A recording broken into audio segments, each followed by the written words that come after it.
hello everyone আজি মই বনাবলৈ লৈছো এটা ধুনিয়া আঞ্জা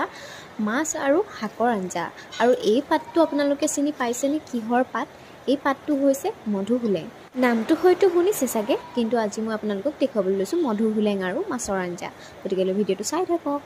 তেন্তে বলক আজি দেৰি নকৰো আজি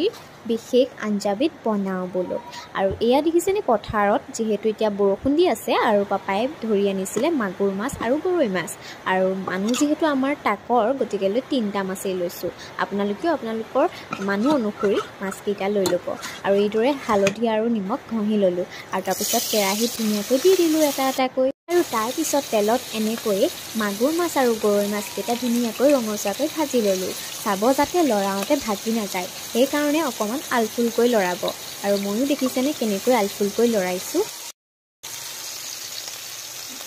আৰু তাৰ পিছতে কাহি এখনত এনেকৈ কাটি লৈছো পিয়াজ নহৰু মধুহুলেং শাক আৰু আলু কল শাকৰ আঞ্জা বনাম যেহেতু আৰু বিলাহী কেইটামান দিব পালেতো ভালেই লাগে নহয় নে তো মই কণ বিলাহী দিম আপোনালোকে ভিডিওটো চাই থাকক আৰু এইফালে মাছ কেইটাও তেলৰ পৰা কাঢ়ি ললো তাৰ পিছত আকৌ অকণমান তেল দি কেৰাহীত পিয়াজ অলপমান দি এনেকৈ ভাজি থাকিব লাগিব আৰু পিয়াজখিনি যাতে অকণমান ৰঙচুৱা পৰে তেতিয়ালৈকে পিয়াজখিনি ভাজি থাকিব আৰু অকণমান আদা ৰচুনৰ পেষ্ট পালেতো মাছৰ আঞ্জাখন নিশ্চয় ধুনীয়া হয় নহয়নে আৰু সেইবাবে মই আদা ৰচুনৰ পেষ্ট অকণমানো দি দিলোঁ আৰু লাহেকৈ যেতিয়া পিয়াজখিনি ৰঙচুৱা হ'বলৈ ধৰিব তেতিয়াই আপোনালোকে আলুখিনি দি দিব ধুনীয়াকৈ আৰু আলুখিনি দিয়াৰ পিছত নিমখ হালধি সকলোখিনি মছলা দি পেলাই আপোনালোকে অকণমান সময় লৰাই থাকিব লাগিব যাতে আলুখিনি ধুনীয়াকৈ সিজি যায় আৰু এনেকৈ তেলত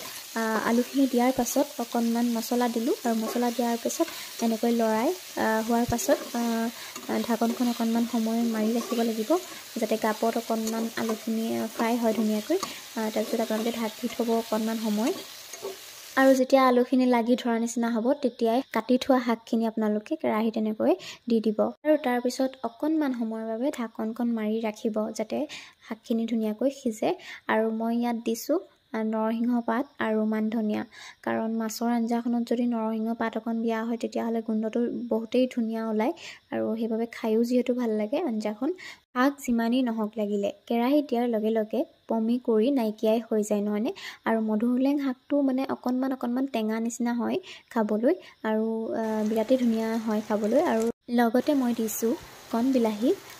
দিলে মাছৰ আঞ্জাখন এনেও ধুনীয়া হয় আৰু এনেকৈ 15 মিনিটমানৰ পাছত ভাজিখন যেতিয়া অকণমান লাগি ধৰা নিচিনা হ'ব তেতিয়াই অকণমান গৰম পানী লৈ নিজৰ পৰিমাণৰ জোখাৰে আপোনালোকে আঞ্জাখনত দি দিব আৰু তাৰ পিছতে